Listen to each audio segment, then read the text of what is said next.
Help us, O God, and hold us that we might walk humbly and serve thee humbly in the cause of justice and righteousness. Amen. To all of you who are gathered here today, my brothers and sisters, to all of the gathered clergy, pastor of this church, and to our mentor and national minister and friend, my personal mentor and mystic, the Reverend Dr. James Forbes. Let's give him a hand.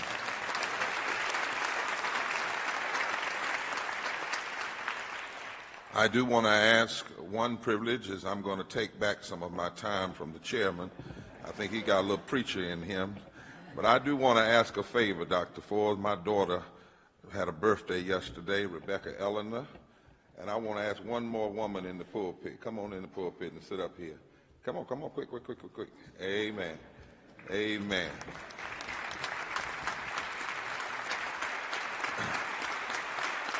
Amen.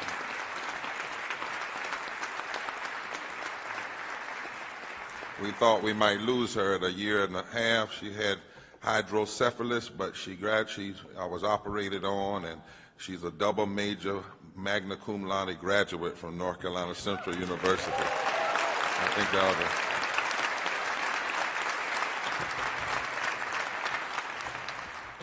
I want to lift two texts tonight, Dr. Forbes, from the prophet Jeremiah. The first from the 20th chapter and then from the 22nd. The 20th chapter in the Message Bible says, "You push me into this, God, and I let you do it. And now I'm a public joke. They all make fun of me because every time I open my mouth, I'm challenging the nation. But I said, forget it. I'm not doing this anymore. But then your words were like fire in my belly and burning in my bones. And now I'm worn out. I cannot hold out any longer. I have to do what you have called me to do." And then in Jeremiah 22, it says in the Message Bible, "Here are God's orders. I want you to go down to the royal palace and deliver this message. I want you to say it to the political officials, the kings, and all of the people that work for them and support them. This is God's message to you. I want you to attend to the matters of justice. I want you to set things right between people. I want you to rescue the victims from their exploiters. I want you to stop taking advantage of the homeless, the orphans, and the widows. And I want you to stop passing policies that murder people.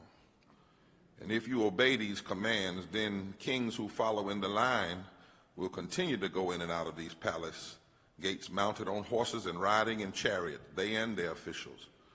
But if you don't obey these directions, God says, I swear, this palace will end up as a heap of rubble."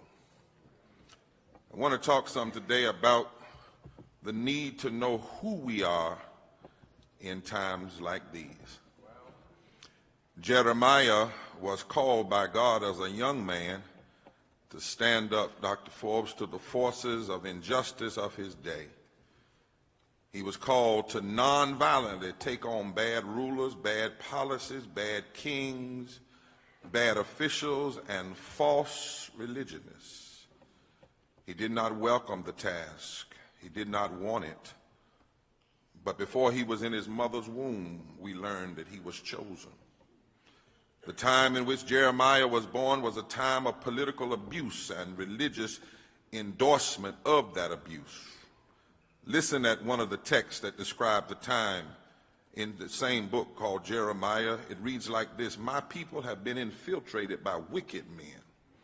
They are unscrupulous. They are men on the hunt. They set traps for the unexpected. They abuse men and women. Their houses are stuffed with ill-gotten gain. They are pretentious and powerful and rich. They have no conscience. Right and wrong mean nothing to them. They stand for nothing, stand up for no one. They throw the orphans to the wolves. They exploit the poor. And the prophets preach lies on their behalf. And the priests that they've hired tell people what they want to hear." At first, Jeremiah was unsure of who he was. He tried to get out of it. He regretted his calling. He cried about that calling. But then he had a moment when he tried to avoid dealing with the sickness of his nation. But then he found out who he was.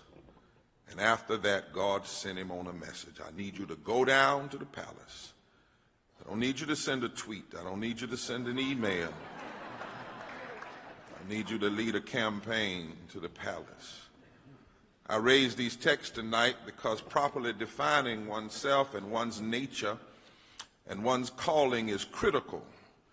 It is a critical philosophical and theological discipline that has penetrating and practical implications, particularly when one is in crisis, facing seasons of challenge or confronting threats which seek to take your identity and redefine who you are. Knowing who you are is critical to your sanity when you're in the midst of an insane world.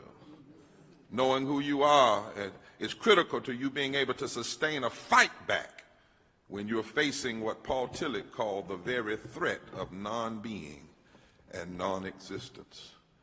The story of Jeremiah in many ways sounds like that of Dr. King. He was called young in the midst of hate and violence and racism, pastor, oppression and narcissistic, idolatrous, lying politicians of his day. Jeremiah had the idolatrous, lying, tower-building officials of his day. Dr. King, he didn't want the calling. Oh, no. But that is what made Martin Luther King so powerful. He wasn't perfect. He had his flaws, his struggles, like us all. He was barely 26 when the Zeitgeist tracked him down in Montgomery because of the actions of a shero named Rosa who knew who she was, who knew she was more than a seamstress, more than a back-of-the-bus rider, a woman who, before she sat down, was investigating rapes in Lower Alabama. He was just 39 when he was assassinated. He was young, but he was so clear about who he was and who his people were. It wasn't always so, however. Don't think that somehow Martin Luther King came out of the womb as he was. He didn't even go to Montgomery to say, according to his own writings, he planned to go down to Montgomery, pastor Silk-Stocking Baptist Church, where some of the folk taught over at Alabama State. He thought he'd stay there about 5 years, come back to Atlanta and teach at Morehouse College. But one night, after a vicious phone call threatened to kill him, his wife, and his baby, King got up, prayed, and asked God to release him. I don't want this. I don't want any parts of this. He didn't always know who he was. He said, God, get me out of this. He was troubled by fear and trepidation. He said himself that he was ready to give up. He just wanted a way out so it didn't look bad. But he said in that moment he heard God. He'd heard his daddy talk about a personal God, but then he met God for himself. Not inside his daddy's church or in a seminary lecture hall, but over a cup of coffee with his mind pulling him this way and that way, teetering between two opinions. And he heard God say, Martin, let me tell you who you are. Stand up for freedom, son. Stand up for justice, and I'll be with you. And this defining moment was the source of his determination. Later in life, Martin Luther King struggled right here in this city with linking the triune evils of racism, poverty, and militarism. But something happened, and he came to know who he was, and he preached a sermon where he determined that silence would be betrayal. And we who have great hopes for this nation cannot afford to be schizophrenic in knowing who we are. You can't help a sick nation if you're sick yourself.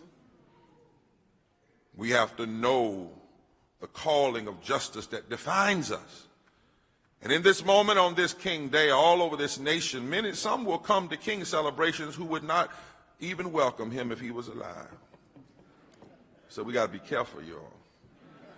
The best way to destroy and distort the legacy and message of a prophet is to revision them as perfect and popular. This year especially, we need to remember the real Martin Luther King, who found himself having to take on a society he properly diagnosed as having a neurotic sickness. an aseptic commitment to racism, poverty, and militarism that was destroying its soul and ripping it apart, its moral promises and its moral possibilities. When he rendered this diagnosis and committed to raise a poor people's campaign with those who had nothing to lose, those who were the only ones that might have the moral and spiritual capacity to turn the nation's conscience and character toward the way of love, truth, and justice. When he did that, he was declared an enemy of the state. A lot of clergy left him. A lot of friends left him. He was declared an enemy of the state to the powers that be. Why? Because as the prophet Amos once said, prophetic talk of love and justice that dares to challenge arrogance and greed and injustice is never welcomed by the oppressive forces and the oppressive systems, especially when the oppressor has a prescribed type of protest and a set of issues that they will accept you talking about.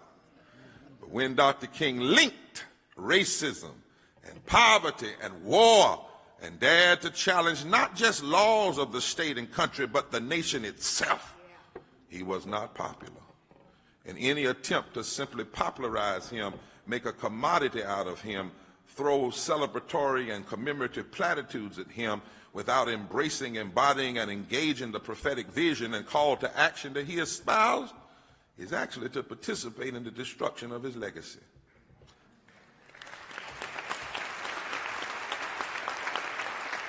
To talk about how he went to jail and not be willing to go yourself is to demean and dismiss all the poor people that took up his call. It is to commit the sin that Jesus once spoke of, which is to love the tomb of the prophets, but not the prophets when they are alive. Jesus understood that this was a form of ever-diminishing hypocrisy that renders any claim to really loving the prophet false. So America, be careful how we say we love Dr. King. Now, to be sure, my brothers and sisters, we've always had to fight to maintain a proper sense of self because America has always struggled with knowing who she is.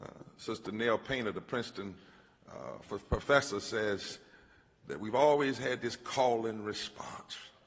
The call for justice for a moment, America seems to get her head together, and then America loses her mind.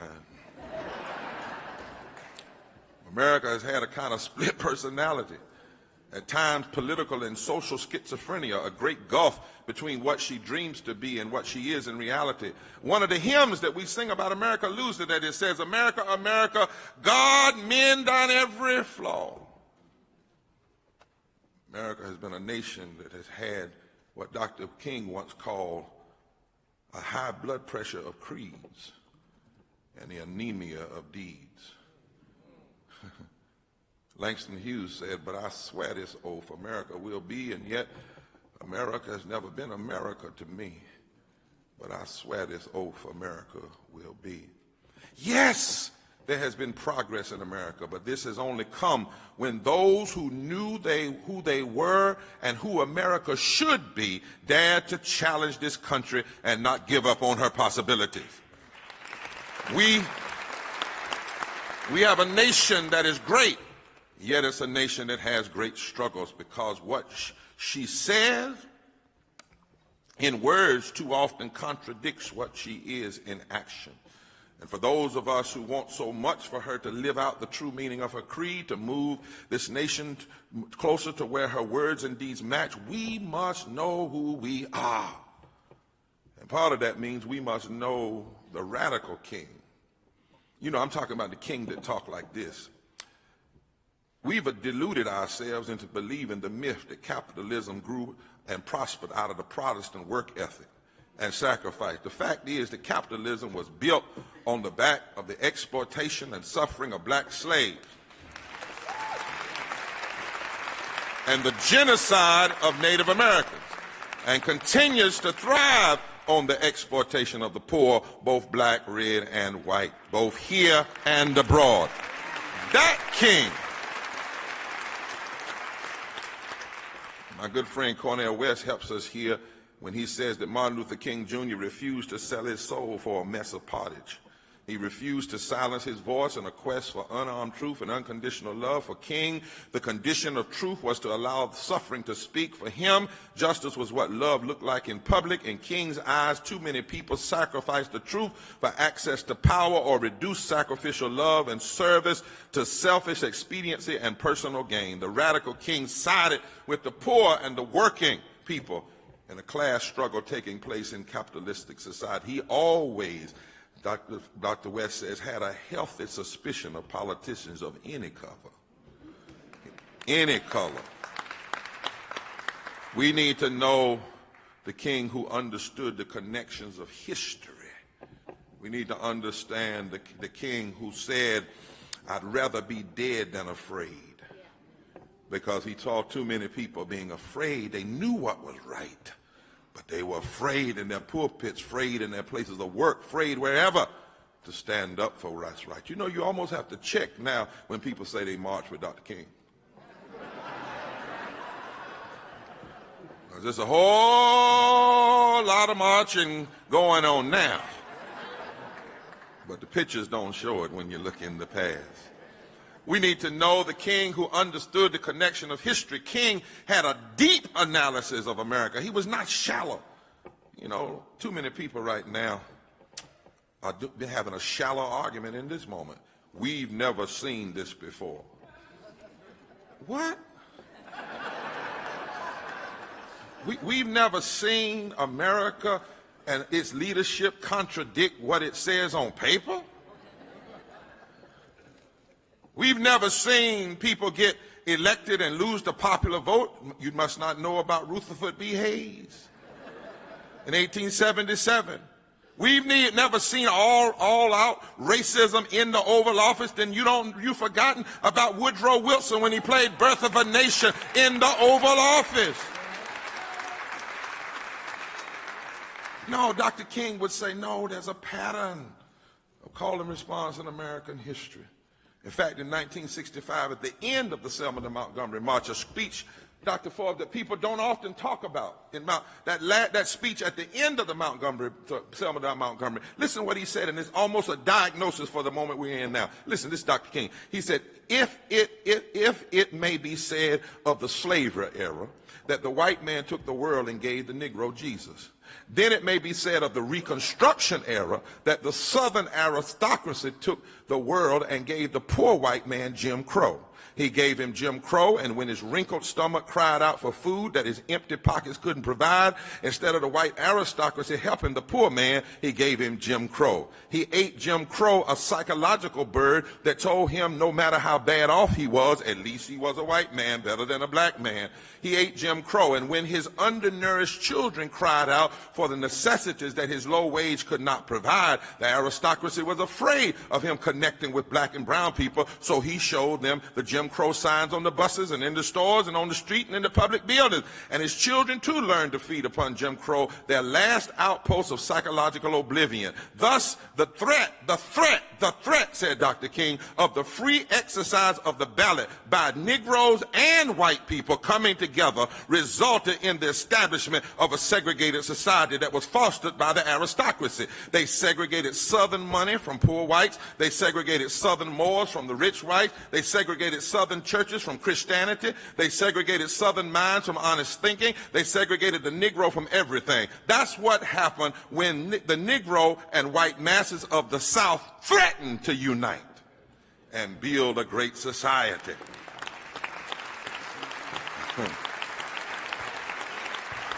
This is not new. Since the publication of Michael Wolff's Fire and Fury, pundits and politicians have questioned President Trump's mental stability, provoking the Twitter-in-chief to retort that he is a stable genius. Now, I leave mental health diagnoses to healthcare professionals. I'm partly a trained counselor.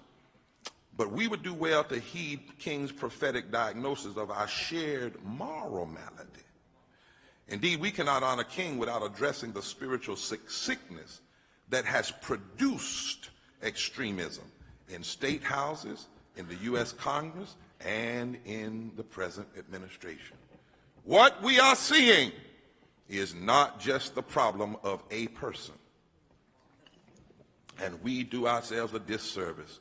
And we do not honor the deep analysis of Dr. King to limit our analysis to just one person. In his final sermon on the evening of April the 3rd, as the thunderstorms outside the church echoed, Dr. King said, "The nation is sick. Trouble is in the land. Confusion is all around." This diagnosis was rooted in his assessment that America had never fully repented of her original sin of race-based chattel slavery and genocide. Reconstruction was an attempt, but Reconstruction's promise was undermined by the redemption movement that arose to push back progress, and the redemption movement that sought to undermine black and white people working together and forward progress also said they were redeeming America to make it great again. The Supreme Court of the United States made separate but equal the law of the land. When Dr. King stood on the National Mall August 28, 1963, to describe the nightmare of Jim Crow and white supremacy, he mourned. You remember? 100 years later, he said. Systemic racism was inextricably tied to economic system that kept millions of people in poverty in the richest nation in the history of the world. Dr. King saw more and more clearly. What he saw were the flip side of a military-industrial complex that demanded resources to kill black and brown people in other parts of the world. So Dr. King joined with native elders and sharecroppers and welfare rights organizers and farm workers and poor white people from Appalachia and gang members from northern ghettos to mount a poor people's campaign that would demand a Marshall Plan for America's poor black, white, brown, and red people, because he saw a deeper sickness. And I tell you, my friend, whatever Donald Trump's mental state, 60 million Americans were willing to entrust him and entrust our government to him after they heard the extremism of his policy proposal. And a majority in the House and Senate have demonstrated that they are willing to work with him to take health care away from millions. That's not about a person. When you literally will look in people's eyes and say, elect me so I can take your health care and let you die. America is sick. When there are 100 million, not 47 million poor folk, 100 million poor and working poor people. And we had 26 presidential debates, Democrat and Republican, and not 1 hour on poverty. In any debate, Democrat or Republican. When we have 14 million poor children in this country over 150 years after the Emancipation Proclamation. More than 250,000 people die every year from poverty, more than from heart attack, stroke, and cancer. When we have in Congress a kind of mean-spirited presidential cabinet of billionaires and a mean-spirited Congress where even Paul Ryan had the nerve to say feeding a hungry child with free lunch robs them of their soul. And they will deny raising the minimum wage but give corporate welfare and tax cuts to the greedy. That is not just about one person. We didn't just catch a cold. This sickness has been infused into our common life. We've been poisoned by division and racism and classism. If you knew America like Dr. King knew America, you would know the difference between, for instance, losing a fair fight and getting cheated. It was not Donald Trump that led those 26 states from 2010 to now to pass voter suppression laws. It was not Trump that allowed state houses to pass racist gerrymandering laws so that in states where you have more progressive vote than extremists, but more extremists get elected than progressive. It's not Donald Trump that makes it so. Right here in New York, you only have 1 day of voting. That's voter suppression. In New York, a so-called liberal state, you don't have same-day registration or early voting and more than 1 day of voting, and you do not have automatic registration to vote, where you get automatically registered to vote at 18, since you can be automatically drafted for war at 18.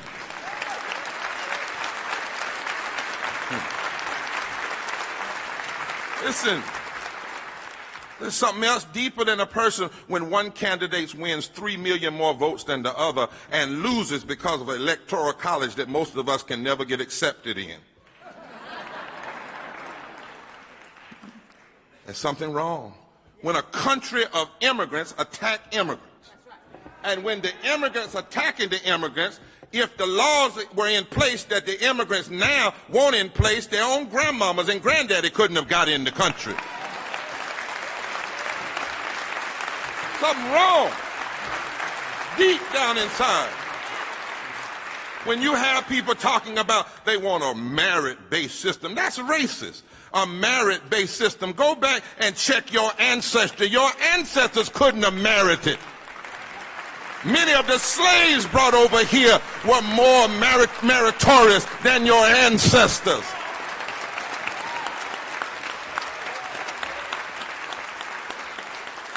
When you have a whole system that wants to attack the LGBTQ community, and a lot of times if they get real loud attacking the LGBT community, well, after a while you find out that they were attacking themselves.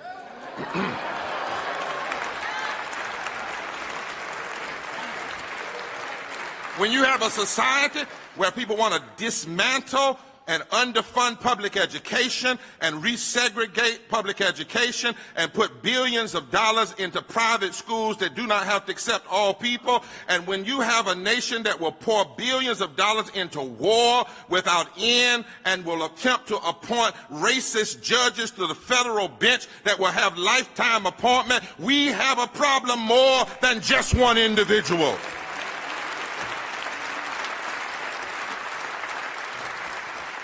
You have a nation where some will pass a tax bill that represents the single largest transfer of wealth to Americans' elite since the land of the Native Americans was stolen and the labor of 4 million enslaved Africans produced money for the racist aristocracy. And many Republicans have spoken out against the president's tweets and antics, but they still vote for his agenda, which means they're not really against the agenda, they're just against the antics. And sometimes they like the antics because the antics keep us focused on him rather than what they're doing. They don't object to what he's saying so much as how he says it, because the policies reveal that some of what he says is what they want. Many Democrats, on the other hand, have imagined that Trumpism can be countered by an economic message, neoliberalism, that doesn't even have to address the deep connections between our historical inequality and the rise of white supremacy. In fact, many people think white supremacy is nothing but when you see something happen like what happened in Charlottesville. As bad as that is, as abhorrent as that is, you can actually be a white supremacist and not be hateful. Because white supremacy is about policy. You can be very nice and still be passing very mean policies. You can be a white supremacist and be black. If you understand what white supremacy is and white nationalism and racism is, it's not just about slurs and hatefulness. It's about policy and practice and provision and using power to determine who gets what, when, where, and how.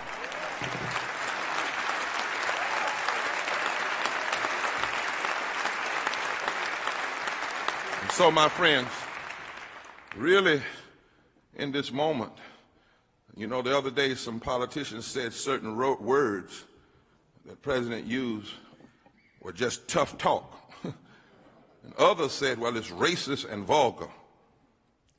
But I want to say he does some things worse than what he says. The system is racist and vulgar that would literally be willing to strip people of opportunity. You see, denying health care is racist because of the disproportionate way in which black and brown people, and mostly poor white people, are hurt. Attacking immigrants is racist.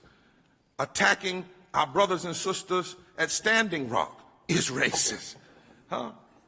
That's right. Denying living wages is racist because 62 million Americans make less than a living wage, but 54% of African Americans make less than a living wage. We have to come to a serious conversation about what racism is. It's not about personal relationship and whether you have a black friend. not what Dr. King was dealing with. Yeah. And right now, the question is, are we going to live up to the promises, Dr. Forbes, of our Democratic creed, or are we going to abandon the illusion of the American project? The moment we're in is not about whether a party is possible. It's not about whether the Democrat Party is possible or the Republican Party is possible, but about whether America is possible. We are, in fact, I believe, in the birth pains of a third reconstruction. And America needs more than a new president. We need what Dr. King called a moral revolution of values.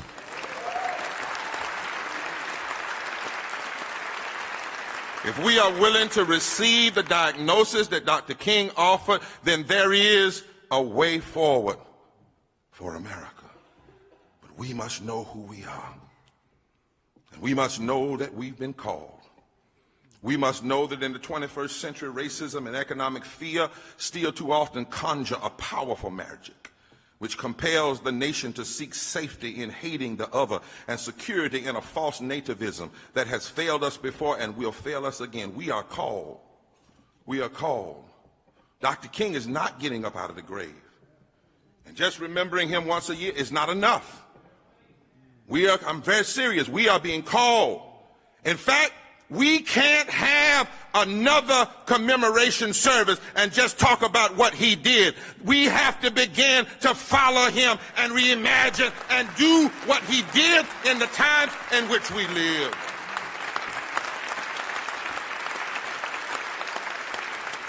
Long before the Russians hacked our elections, the American electoral process was compromised by racism and fear. The Southern strategy's 50-year goal of divide and conquer tactics that were developed by Richard Nixon and perfected by George Bush, Strom Thurmond, Jesse Helms, and Ronald Reagan touched something deep in our DNA, an intentional effort to manufacture a solid South and to win over the Rust Belt and some of the Wheat Belt and certain enclaves in the North. Evan Phillips told Richard Nixon, we can win if we can find a way to make people as mad as George Wallace makes them without using the same language. If we could find a way to divide people, we can win. But we can't use the N-word anymore, so we'll use words like tax cuts, entitlement reform, law and order, and states' rights. And that's what's been used, funded by wealthy oligarchs who use this division to elect candidates that will embrace the false notion of trickle-down economics underneath their race card politics, lining the pockets of the wealthy by fooling working-class white people that their real enemy is black people and brown people. But the reality is we better all get, when you're poor, if you're black or you're white or you're brown or you're red and you can't pay your light bills, we're all black in the dark.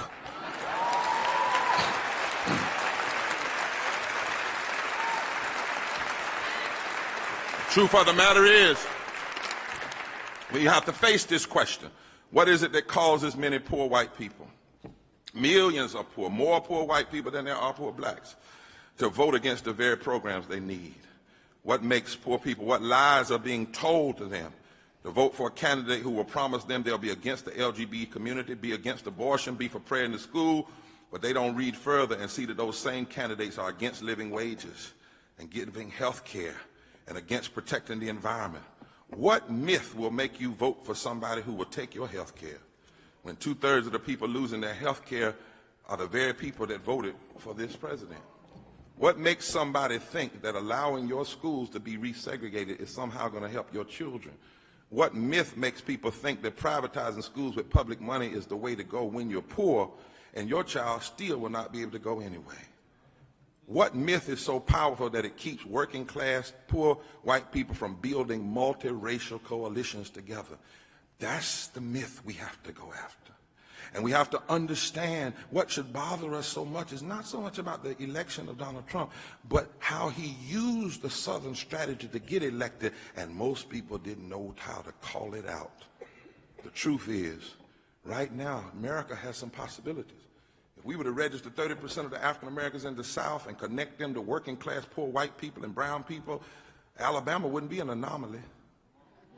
You could turn Texas You could turn Georgia. You could turn North Carolina. You could turn Virginia. I'm not talking about turning it into a party. I'm talking about building a whole new political coalition. It's a mistake to ask, how are we going to reach white working class people alone? What we ought to be saying is, how are we going to reach everybody, black and Latino and white? And if we do not deal with the idolatry of race in America and how it connects to everything else we deal with, then we cannot have the kind of radical revolution of values that Dr. King talked about. As I close, we traveled this past year from Alaska to Alabama, from Charlottesville to Compton, from the Apache Nation to Flint, Michigan. And we've met people of every hue who are hurting, but they're sick and tired of being sick and tired. They feel like it's time now to come together. You saw them, Dr. Forbes. In every community, we are meeting people who know who they are. They are the ones that must come together and shift this nation. And like Jeremiah and King before them, these people are starting to stand up and organize. A mother in Alabama whose daughter died in her arms because she could not get health care because Alabama refused to expand Medicaid, said to us, I'm in the Poor People's Campaign, a national call for a moral revival. Another young lady from Seattle, Washington, white, has lived homeless. She's standing up. She came to a training we had in Washington and to a mass meeting, and she said this to the whole world with cameras there. She said, America, I'm the white trash that you threw out but forgot to burn. And I'm joining up with Reverend Dr. Liz Theo Harris and Reverend Barber and Dr. Forbes to be a part of the Poor People's Campaign, a national call for a moral revival. All over this nation we need it. It wasn't just Dr. King's idea. It was Cesar Chavez and Jewish Federation of Workers and National Welfare Rights Workers and Unitarians and others all over the country and in the nation's capital. We're coming together for a Poor People's Campaign and national call for a moral revival to change the narrative. Because until we change the moral narrative, we cannot deal with the agenda. We have to change. There has to be moral imagination before there will be moral implementation.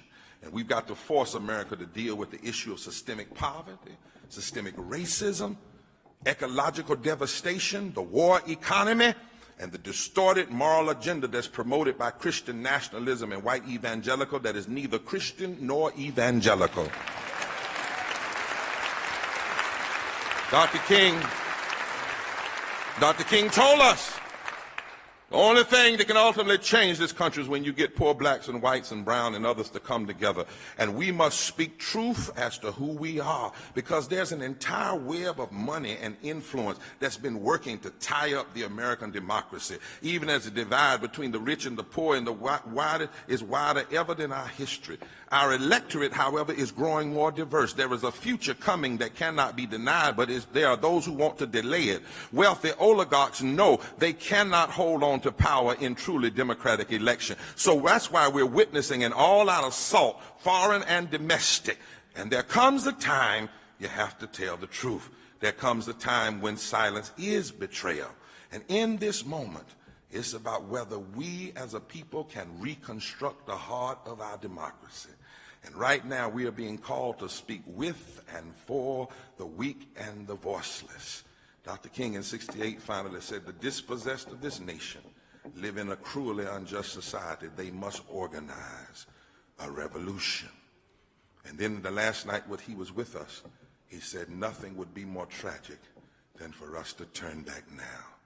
This was the voice of our hero in the last year and the hours of his life. This was the revolutionary spirit moving on behalf of the poor and on behalf of the nation. And this, my friend, is our calling. If we really want to say we honor Dr. King and others, this is who we are. We must raise our voices. We must use our feet to march for justice and shape and reshape the conscience of our state and nation. We must use our hand to mark the ballot. I stepped down from the NAACP, and we've been traveling to 15 states, testing to see if there a remnant out there. And 37 states have already signed on. And they've said they'll sign on to 40 days of simultaneous action. Simultaneous civil disobedience, simultaneous direct action, simultaneous public education about building power, and simultaneous voter mobilization in 25 state capitals and the District of Columbia as a minimum. Over 1,000 people organized in every state, joining in mass civil disobedience and agenda-based civil disobedience, rooted in something called the Souls of Poor Folk, auditing America 50 years after the March on Washington. And why we're coming together is not to address the health of one person, but the health of the nation. What we are seeing, the person in the White House and the cadre of politicians, what we are seeing is that they will do anything to ensure the greedy transfer of tax dollars. But these are the symptoms of our nation's moral anemia. And it's a reminder of that great spiritual text, for the love of money is the root of all evil. And so as it has been before, it must be now. We must have a moral movement. We must have eternal hostility toward any system that keeps people in poverty. Dr. Forbes in my church last week said he didn't care if it was capitalism, socialism, or communism. If it keeps people in poverty, it is sin. It is something wrong. It is something wrong with a heretical moral narrative that has pity on billionaires and says nothing about the painful dehumanizing structures that cause poverty and undergirds racism. And so we must use our pulpits to sound the alarm. I want to believe that every preacher that came here and read scripture is ready to go to jail now.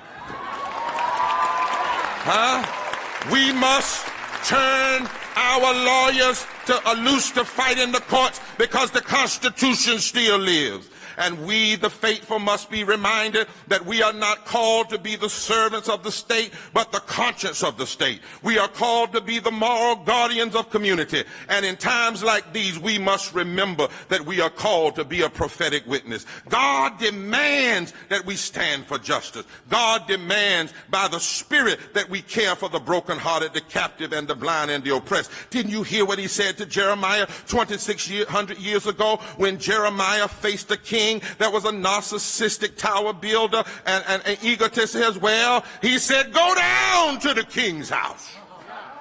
Tell him to attend to matters of justice, set things right between the people, rescue victims from their exploiter, and stop taking advantage of people and stop passing laws that murder people. This is our faith. Our faith is a faith in action. Faith is the substance of things hoped for and the evidence of things not seen. By faith, we have the courage to be. By faith, we go from strength to strength. By faith, the plans to kill us make us alive. By faith, we go through trouble and we never let trouble overwhelm us. By faith, we never give up believing. By faith, we never let sorrow immobilize us. We never let pain invalidate us. We never let challenges turn us. We never let danger defeat us. By faith, in the face of frontal attacks on our rights, we are called to change situations and not accept them. We are called to stand up and not to bow down to Pharaoh or to Nebuchadnezzar or to Goliath. By faith, handicapped people can participate in holy miracles,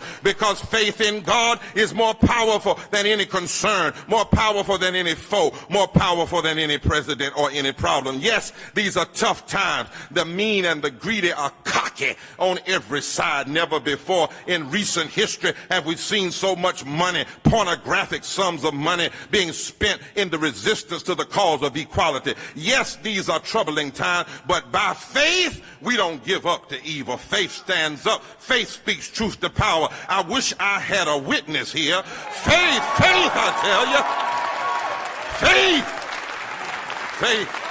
Faith refuses to be the chattel slavery of property of injustice.